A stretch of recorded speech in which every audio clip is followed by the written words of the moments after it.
अगं शिवकन्या काय करू राहिली? अहो ज्वारीच्या भाकरी. आणि शेगडीवर हा.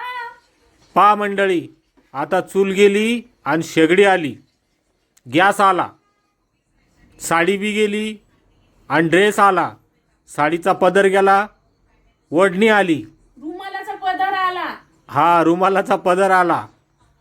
जग बदलतंय आणि तुम्ही बी जगासंग बदला. हा शिवकन्या बी बदलली. पण मला सांग, चुलीवरच्या भाकरीला जी चव होती ती या भाकरीला आहे का? नाही सोनूज पप्पा, या फुगत नाही. पहिले असं पापुडा निघत होता भाकरीचा. आता काय मी अशी टाकून देते, ती चपटी होऊन जाती, फुगतच नाही.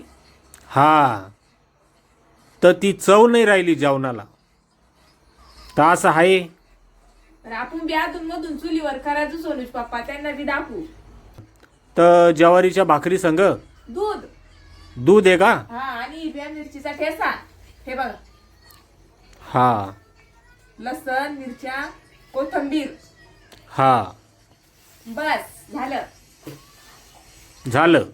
शिवकन्याला आज भाजी करायची जीवावर आलत आहे ना, तर मग गाईचं दूध ज्वारीची भाकरी आणि हिरव्या मिरचीचा ठ्याचा आणि गुपचूप बसा. हा. चालेल, धन्यवाद.